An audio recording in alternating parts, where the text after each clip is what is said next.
In the dead of night, on one of the largest military installations in the world, soldiers have reported hearing something that defies explanation: the unmistakable sound of boots marching down empty hallways, footsteps pacing in locked rooms, whispers in the dark when no one else is around. Fort Bragg, now officially Fort Liberty, but to generations of paratroopers and special operators, it will always be Bragg, has long been a place of intense training, sacrifice, and unspoken bonds, home to the 82nd Airborne Division and U.S. Army Special Operations Command. It's a base where elite warriors prepare for the worst the world can throw at them. But beneath the discipline and readiness, there lingers something else, something that doesn't stand down at reveille. Fort Bragg spans over 160,000 acres in the Sandhills of North Carolina, established in 1918 as Camp Bragg, an artillery training ground during World War I. Named after Confederate General Braxton Bragg, a name changed in 2023 amid broader military renaming efforts, it quickly grew into a powerhouse. By World War II, it housed massive barracks for tens of thousands, became the birthplace of America's airborne forces, with the 82nd and 101st Airborne Divisions training here for jumps into Normandy and beyond. Post-war, it became the permanent home of the 82nd, and later, the epicenter for special forces and psychological operations units. Thousands have cycled through its gates, deploying to Vietnam, Grenada, Panama, Iraq, Afghanistan, and countless classified missions. The base's history is steeped in real hardship, grueling training accidents, suicides amid the strain of repeated deployments, and the emotional toll of combat. Older buildings, some dating back to the 1940s, still stand in places, their walls echoing with the footsteps of those who came before. Soldiers talk about it in hushed tones, unexplained noises in the barracks, shadows that move on their own, a sense of being watched during late-night CQ shifts. Paranormal investigators have even looked into on-post housing, citing high turnover, family stress, myofascial, and the lingering energy from so much intense human experience. These aren't just campfire tales to scare new privates. They're accounts from hardened soldiers, paratroopers, Green Berets, who've faced enemy fire but swear something else walks these halls. Tonight, we're diving into their stories. Stories of ghostly footsteps that echo long after lights out. Witnesses who swear they weren't alone. Chapter 1. The Midnight Pacing in Smoke Bomb Hill. My name is Sergeant First Class Mike Reynolds, and I was with the 82nd Airborne 2nd Brigade Combat Team. We had just rotated back from a rough deployment to Afghanistan. We lost a few good men, the kind of losses that sit heavy on your chest long after the ramp ceremony. When we got stateside, I was assigned to one of the older barracks on Smoke Bomb Hill, the part of Fort Bragg where a lot of the division's support units are quartered. These were World War II-era buildings. 3 stories tall, cinder block walls painted that same dull green you see everywhere on post. Long hallways lit by flickering fluorescent tubes that buzzed like angry hornets. The barracks were never full after a deployment. Guys were on block leave, others shuffling to new assignments, so entire floors sat half empty. I had a room on the 2nd floor, shared with 3 other NCOs. We were all trying to find our footing again. Mandatory reintegration briefings, appointments at behavioral health, hitting the gym at odd hours just to burn off the restlessness. From the very first night I spent in that building, something felt wrong. Not wrong in the way a bad opord feels wrong, but wrong in a way that makes the hair on your arms stand up. It started small. I would be lying in my rack, finally drifting off after staring at the ceiling for hours, when I would hear pacing in the hallway. Steady, deliberate footsteps, not the soft shuffle of someone in flip-flops heading to the latrine. These were heavy bootfalls measured like a soldier walking post, counting steps the way we were taught in basic. Back and forth from one end of the long corridor to the other, I would sit up, strain my ears. The rhythm never broke. Left, right, pause at the far end, turn, start again. The first couple of times, I got out of bed, opened the door quietly, and looked out. Nothing. The hallway stretched empty under the harsh lights, doors closed, no movement. I told myself it was the building settling, pipes expanding and contracting, anything rational. Combat leaves you wired tight. Hypervigilance is a survival trait downrange, but stateside, it can play tricks on you. Still, it kept happening night after night. One morning in the chow hall, I brought it up with my roommate, Staff Sergeant Torres. He was buttering a biscuit, looked up at me with tired eyes, and said, "You hear that pacing too, Reynolds? I thought I was the only one going nuts." "You're not," I told him. "Sounds like someone doing hourly checks." "Exactly," he said, lowering his voice, even though the place was loud with clattering trays. "But CQ never logs anything, and the runner swears no one's walking the halls." We started asking around the floor. A couple of the younger paratroopers admitted they heard it too. One private, still baby-faced despite a combat patch, said, "Sarge, it's been like that since we moved in. I just turn my music up and try to ignore it." Another specialist laughed it off. "Old buildings creak, man, that's all." But buildings don't creak in perfect cadence. The night it really got to me, I was pulling CQ duty myself. I sat at the desk on the first floor, boots kicked up, scrolling through my phone to stay awake. The building was dead quiet except for the low hum of the vending machines. Around 00200, the pacing started directly above my head on the second. Floor. Thump, thump, thump, thump. Slow, methodical, exactly like before. I grabbed the radio. "Runner, this is CQ. Go check the second floor hallway." The runner was back in less than 2 minutes, looking unsettled. "Sarge, it's clear. All doors locked. No lights under any doors. Nobody up there." I wasn't satisfied. I've cleared enough buildings in my career to trust my instincts. I grabbed my flashlight and headed upstairs myself. The footsteps continued as I climbed, steady, unhurried. When I reached the landing, I swept the beam down the hall. Empty. Not a soul. The pacing stopped the moment my light hit the far wall. I stood there for a long minute, listening. Dead silence. Then, from the stairwell behind me, a single set of bootfalls started ascending the stairs I had just used. Slow, deliberate, coming toward me. I spun around, flashlight aimed down the stairs. Nothing. No one. The sound reached the landing and simply ceased. "Who's there?" I called, keeping my voice level. I've faced worse than shadows. No answer, just the faint echo dying away. I checked every room with the master key, shone the light into every corner. Nothing out of place. No open windows, no signs anyone had been moving around. When I got back downstairs, the runner was watching me. "You okay, Sarge?" "Yeah," I lied. "Just the building." Some of the old-timers I talked to later weren't surprised. They said those barracks went up fast during the war to house paratroopers training for the big jumps, Normandy, Holland. A lot of those men never came home. Maybe one of them is still walking his post, making sure the new generation is squared away. I moved to newer housing as soon as a slot opened up. But even now, years later, I can close my eyes and hear those footsteps. Steady, relentless, eternal. Was it a soldier who never got the order to stand down? Or are some duties just too ingrained to ever truly end? Chapter 2.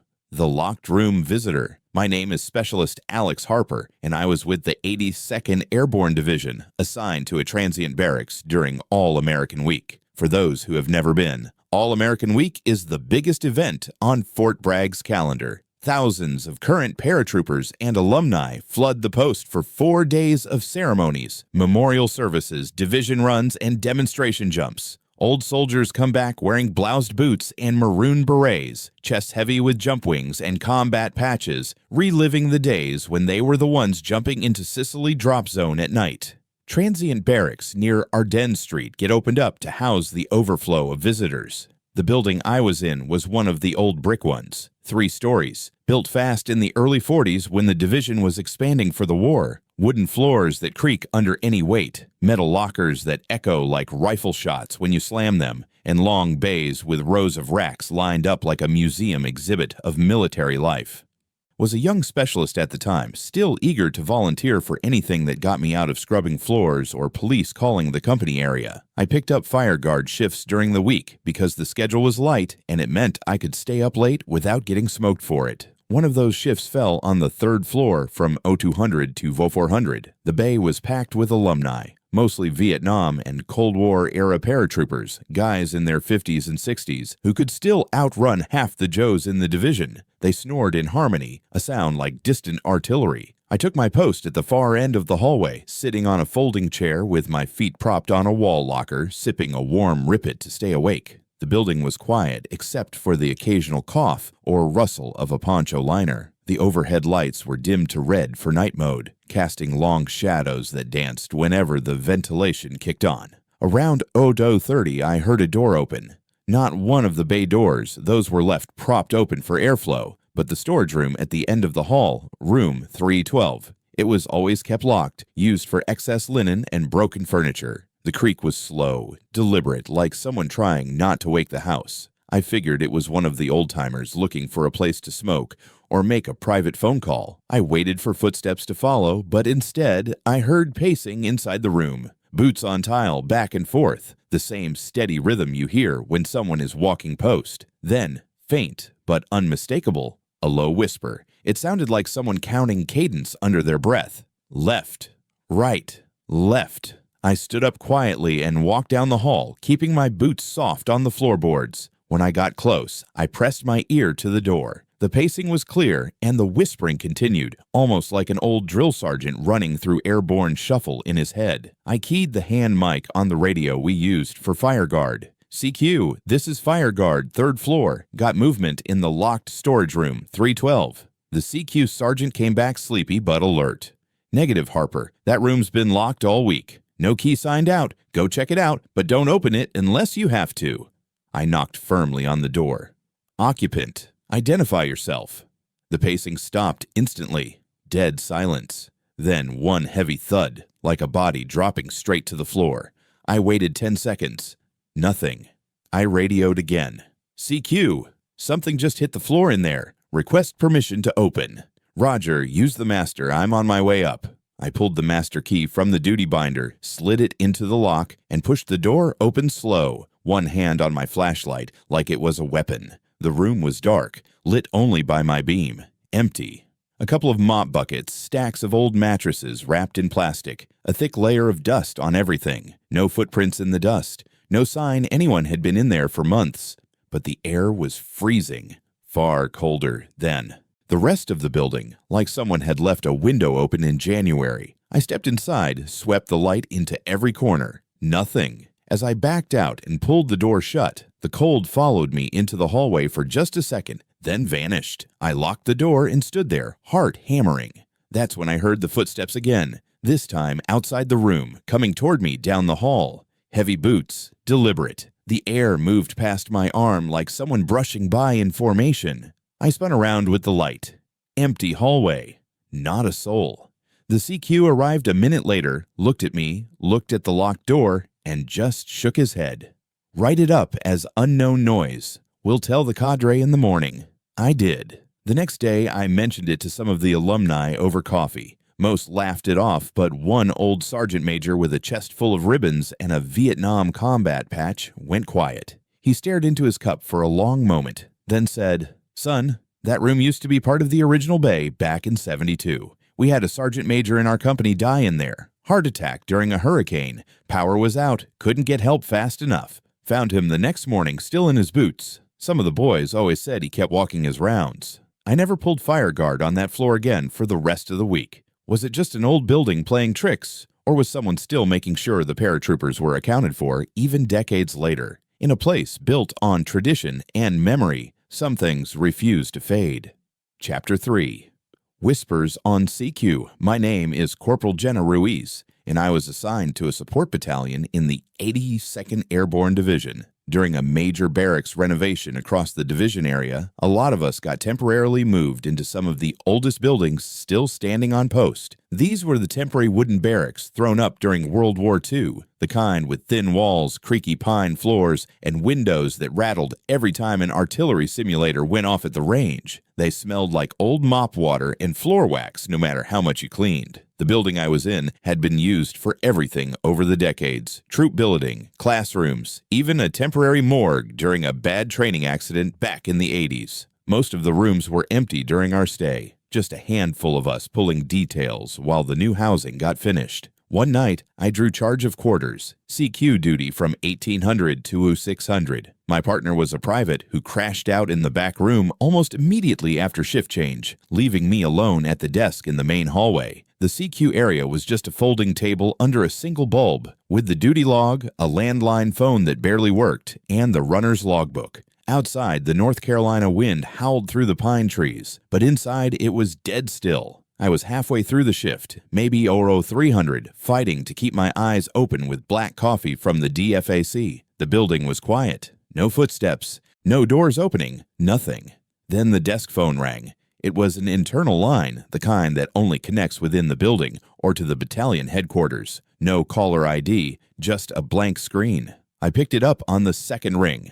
CQ, Corporal Ruiz speaking. There was a pause, then a low male voice, gravelly like someone who had smoked too many cigars in the motor pool. Is everyone accounted for? I figured it was one of the cadre playing a prank, or maybe a wrong number from another building. Who is this? Another pause. Check the bays. The line went dead. I stared at the receiver for a second, then hung up.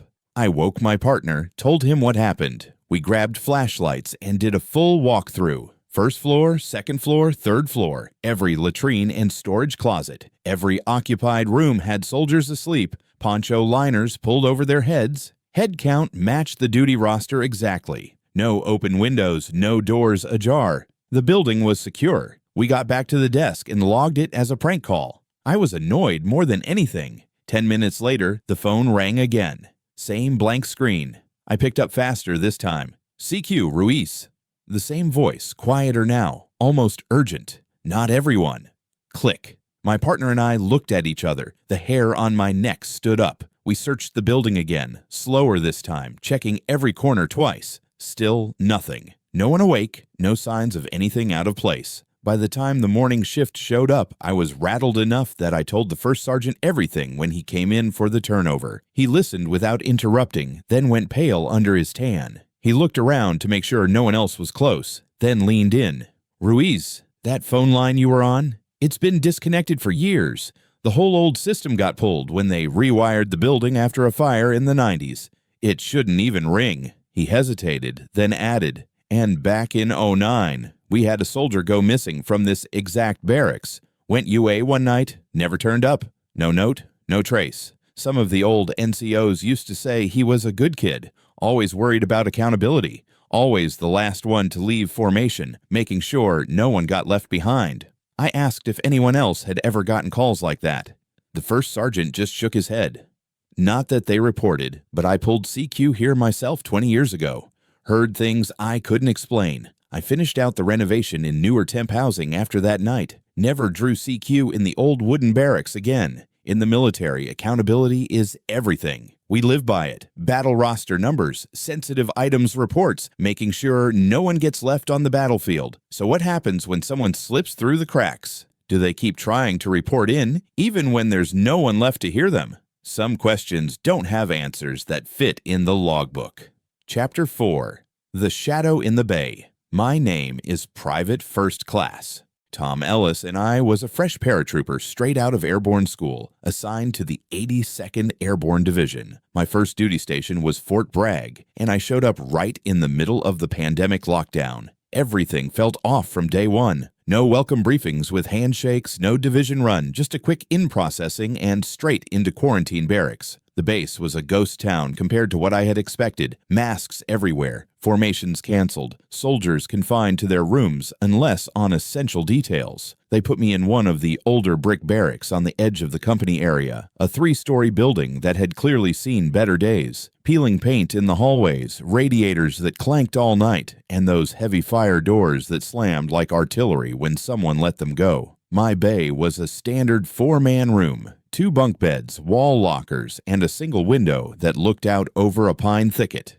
Because of the staggered arrivals and quarantine rules, the room was only half occupied at first. It was just me and one other private for the first couple of weeks. We kept to ourselves, 8 MREs in the room, did virtual PT on our phones. Lights out was strictly enforced at 2200, and with the lockdown there was no sneaking out, no card games in the day room, nothing. The hallways stayed empty after hours, patrolled only by the CQ runner doing hourly checks. My roommate got cleared and moved to his permanent unit a few days later, leaving me completely alone in the bay. I didn't mind at first. Extra space, no one snoring above me. But the first night solo, something changed. I woke up around 02:30, that sudden jolt you get when your body senses something wrong. The room was dark except for the faint glow of the exit sign bleeding through the cracked door. At the foot of my bottom bunk stood a tall shadow. Not a vague shape you can blame on a hanging uniform or a trick of the light. This was solid, man-shaped, broad shoulders, arms crossed like someone conducting a layout inspection. It looked like a soldier in full ACUs, boots planted shoulder-width apart, just watching. I froze for a second, then bolted upright. Who the hell is in here? The shadow didn't move at first. Then it simply dissolved, like smoke pulled into the vent. Gone. I jumped out of bed, flipped on the overhead light, checked the wall locker, under the bunks, even the tiny closet. Nothing.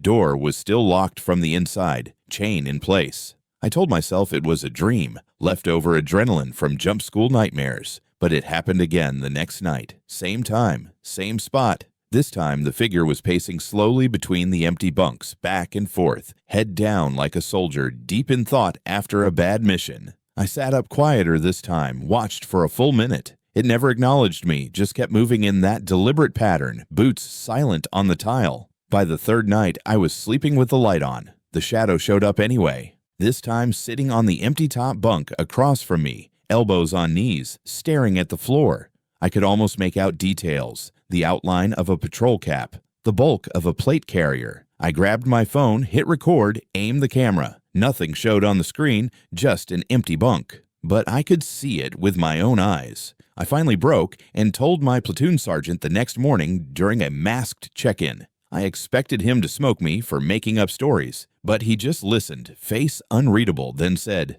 "Pack your stuff, Ellis. You're moving to a new bay today." He didn't explain, and I didn't ask. Later, when I was settled in with 3 other Joes in a different building, one of the squad leaders pulled me aside. He'd heard through the grapevine. "That room you were in," he said quietly. "A few years back, a soldier from another company overdosed in there. Painkillers after his second pump to Afghanistan. Found him on the bottom bunk, still in uniform. They cleaned it out, reassigned it. But some rooms. They hold on to things. I never went back to that bay, even to grab forgotten gear. The new room was loud with snoring and PlayStation noise, but I slept better than I had in weeks. Was it grief hanging in the air, some echo of a life cut short, or was he just checking on the new private, making sure no one else ended up alone in the dark? In the barracks, you're never supposed to be truly by yourself. Maybe some soldiers take that promise more seriously than others, even after the army's done with them. Chapter 5. The door that opened itself, or my name is Master Sergeant Paul Grant, and I was assigned to a Special Forces support detachment on Fort Bragg. Our team room was in one of the older secure compounds, a low brick building that started life as barracks back in the Vietnam era, before they converted it for operational use. Thick walls, reinforced doors, keypad entry, the kind of place where you check your phone at the door and speak in low voices, even when the SCIF is empty. We spent a lot of late nights there, planning, rehearsing, poring over maps and intel packets for missions that would never have official names. The building had a supply closet at the back of the main planning bay, a heavy steel door with a deadbolt and a chain of custody lock. Inside were spare kit, demo materials, sensitive items, everything double-locked and logged. No one went in there without 2 people and a sign-out sheet. The door was always secured. You could set your watch by it. We were deep into a mission prep cycle, pulling 12 to 16-hour days. One night, 4 of us were in the team room around 23 or 30. Lights dimmed to red so we could read the screens better. Coffee pots empty. MRE heaters still warm on the table. We were running through a final brief when the supply closet door creaked open. Not a slam, not a bang. Just a slow, deliberate swing inward, like someone on the other side was easing it with a careful hand. We all froze. Every head turned at once. The door stopped at about 45 degrees, wide enough for a man to step through. No wind in the building, no draft. The HVAC was off for noise discipline. The room went dead quiet except for the low hum of the projectors. Our team leader, a warrant with more deployments than most of us had years in service, broke the silence first. Who's got the key for that? No one did. The key ring was still hanging on the duty board across the room, untouched. One of the younger operators stood up slow, hand drifting toward his sidearm, out of habit. "I'll clear it." He approached at an angle, pieing off the corner like we were stacking on a fatal funnel, pushed the door the rest of the way open with his boot, swept the light from his weapon-mounted flashlight inside. Empty. Just shelves of Pelican cases, rucks hanging on hooks, the faint smell of gun oil and old sweat. No footprints on the dusty floor, no movement, but the air coming out was cold, unnaturally cold, like the door had been hiding a freezer. He stepped in, checked high and low, behind every stack, came back out shaking his head. Clear, nothing. We closed the door, spun the deadbolt, wrapped the chain, logged it as a possible maintenance issue and got back to work. Figured the old building was settling, metal expanding, whatever. It happened again 2 nights later. Same time, same slow creak. Door opening on its own. Same cold draft. This time we all went in together, rifles up, full sweep. Still nothing. But as we stood there, gear started shifting on the shelves. Small movements, like someone brushing past packed rucks. A helmet tilted forward an inch. A can of dip rolled to the edge and stopped. We backed out, locked it again, and this time wedged a chair under the handle for good measure. The third time, it opened while we were on a smoke break outside. We came back in, and the door was standing wide open, interior light on. We never left that light on. Inside, the smell hit us stronger. Gun oil, CLP, sweat-soaked Nomex, the unmistakable odor of a team that had just come off a long movement. One of the old rucks had been pulled down from the shelf and set in the middle of the floor. Zipper open, contents laid out like someone was doing a pre-combat inspection. We photographed everything, relocked it, and called it a night.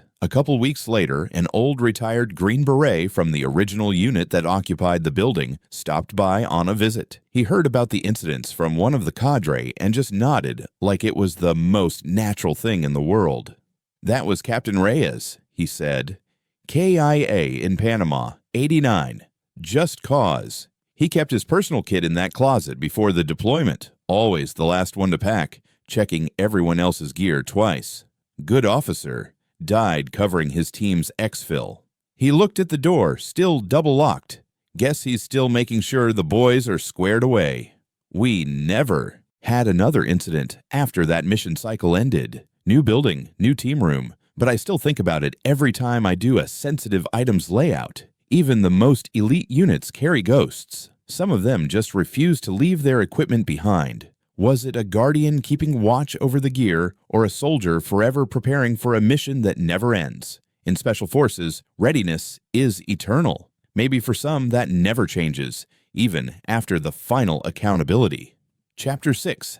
Echoes during lockdown. My name is Sergeant Kayla Brooks, and I was a paratrooper with the 82nd Airborne Division, assigned to one of the support battalions. When the pandemic hit full force and the base went into strict lockdown, everything shut down overnight. No PT formations, no range weeks, no jumping, just room confinement, virtual classes, and daily temperature checks at the door. They spread us out to enforce distancing, moving people into barracks that hadn't been fully occupied in years. My building was one of the old 3-story brick ones near the division headquarters area, the kind with high ceilings, warped wooden floors, and radiators that hissed like they were angry at being woken up. Because of the quarantine rules, my floor ended up almost empty. Out of 40 rooms, only 6 or 7 were occupied, and we were all on different schedules to minimize contact. Meals were grab and go from the DFAC, eaten alone in your room. Lights out was still 2200, but with no CQ runner walking the halls and no battle buddies to talk to, the nights felt endless. The building was quiet in a way I had never experienced on a military installation. No muffled music from someone's speaker, no doors slamming, no Joes laughing in the smoke pit. Just the wind rattling the old windows and the occasional distant hum of a generator. The first time I heard it, I was lying in my rack around midnight, scrolling on my phone with the brightness turned all the way down. At first, it was faint, easy to dismiss as imagination or maybe sound carrying from another building. But then it grew clearer, the unmistakable rhythm of marching boots. Dozens of them, a full formation moving in cadence down the hallway outside my door. Low, muffled calls followed. Cadence, the kind drill sergeants bark out on the parade field. Airborne, airborne, all the way. Then the response, faint but in unison. All the way. Left, right, left, right. I sat up in bed, heart racing. It sounded exactly like a company-sized element, running in formation, boots pounding in perfect time. I cracked my door and looked out. The hallway was empty, lit only by the red exit signs. No movement, no shadows, nothing. But the sound kept going, passing right by my room and continuing down the corridor toward the far stairwell. It faded as it went, like the formation was marching down the stairs and out of the building. I closed the door, locked it, and tried to laugh it off. Pandemic stress, isolation, too much time alone. Everyone was dealing with it. I put in earbuds and turned on a podcast to drown out the quiet. It happened again the next night. Same time, same cadence. This time louder, closer, like the formation was right outside my wall. I could hear the Jody calls clearer, up in the morning at the break of day. The response echoing back, "Working so hard we never play." I grabbed my phone and hit record, holding it up to the door. Played it back. Nothing. Just faint static and my own breathing. Whatever it was didn't want to be captured. By the third night, I messaged the few other soldiers on my floor through the group chat we had set up for wellness checks. Turns out I wasn't the only one. 2 others heard it too, one on the second floor, one on the third. Same cadence, same marching, same direction every time. We started timing it, always around midnight, lasting 3 to 5 minutes, then gone. One of the guys joked that it was the ghosts of the old division still doing PT because they never got the stand-down order. We laughed, but it wasn't funny for long. The lockdown dragged on for weeks, and the marching became a nightly occurrence. Sometimes it sounded like a single platoon, sometimes like an entire battalion filling the hallways. Once, I swear I heard jump commands being called out, "Hook up! Check equipment!" followed by the thunder of static line snaps that never came. We reported it to the cadre during one of the rare in-person checks. The first sergeant just nodded slowly and said, "Old buildings carry echoes. Focus on your online training." But he didn't sound convinced. When the restrictions finally lifted and we moved back to regular barracks, the marching stopped. I never heard it again. Those old buildings held generations of paratroopers, men who ran those same floors at 0530 every morning, who marched out to aircraft for jumps into Normandy, Sicily, Grenada, Panama, Iraq. When the living stopped filling the halls, maybe the echoes decided to keep the tradition alive. In a division built on legacy and readiness, some formations never truly disband. Was it just sound trapped in the walls? Or were the All-Americans still running on their own, refusing to let the standard drop even when the post went silent? Some things, once set in motion, don't stop just because no one's watching. Chapter 7. The Final Watch. Her name is Lieutenant Colonel David Harlan, retired, and I spent nearly 30 years in the 82nd Airborne Division, rising from a butter bar platoon leader fresh out of Benning to battalion commander. I've got 5 combat jumps on my log, more deployments than I care to count, and a chest full of ribbons that still don't tell the whole story. Fort Bragg, Fort Liberty now, though it will always be Bragg to me, was my home for most of that career. I lived in those old buildings, trained generations of paratroopers, and buried too many friends in the post. Cemetery. My last assignment before retirement was a transition tour back on Bragg, overseeing some legacy projects for the division headquarters. They put me up temporarily in one of the original administrative buildings near the main parade field, an old red brick structure built in the 1940s with hardwood floors worn smooth by decades of boots, high ceilings, and those big sash windows that never quite close all the way. The building had been converted to offices years ago, but they kept a couple of transient rooms on the top floor for visiting dignitaries or old dinosaurs like me coming back for one final ride. I was there alone most nights. The staff went home at 1700, the cleaning crew finished by 1900, and after that, the place was mine. I liked the quiet, gave me time to go through old files, write letters, reflect on a career that started when I was 19 years old and jumping into Grenada as a brand new lieutenant. One night, I stayed late, burning the midnight oil on a memorial project for fallen paratroopers. The date stuck in my mind because it was the exact anniversary of one of the worst training accidents in division history. Back in the spring of 1984, a mass TAC gone wrong. Bad weather, equipment malfunction, mid-air collision. 12 paratroopers lost in a single night over Sicily drop zone. I was a young captain then, part of the recovery team. We searched the pine thicket for hours. Some of those boys were still tangled in their risers when we found them. I didn't make the connection at first. It was close to 100, and I was dozing at the desk with the desk lamp casting long shadows across the room. That's when I heard it, boots in the hallway. Not one set, but many. A full company moving in formation, the synchronized thud of jump boots on hardwood. Doors started opening and closing down the corridor, slow at first, then faster, like soldiers filing out for a night jump. Voices followed, low and disciplined, the kind of murmurs you hear before a manifest call. Check static lines. Sound off for equipment check. Then the unmistakable cadence of a formation moving out, heavy, purposeful, heading down the main stairwell. I stood up, grabbed my flashlight, and stepped into the hall. Empty. Not a soul. The overhead lights were off, motion sensors hadn't even triggered, but the sounds kept building. More doors slamming, boots pounding, the creak of the old floorboards under weight that wasn't there. It moved past me like an invisible company marching through the building, down the stairs, and out toward the parade field. I followed it. Down 3 flights, through the main lobby, out the double doors into the cool night air. The marching continued across the grass, fading gradually as it moved toward the tree line where the old jump manifest pads used to be. I stood there in my PT shorts and reflective belt, watching the empty field.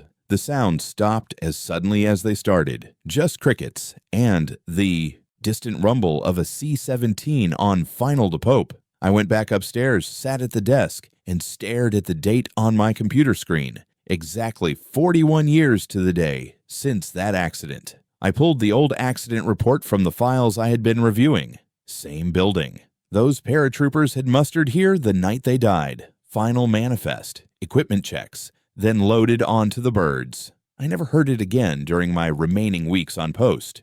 Only that one night. Some old-timers I told later weren't surprised. They said on certain anniversaries, when the wind is right and the post is quiet, you can hear them mustering one last time. Still ready. Still willing. I retired a few months later, turned in my badge, and drove off post for the final time. But I know they're still there, those paratroopers, and thousands like them. The division never really stands down.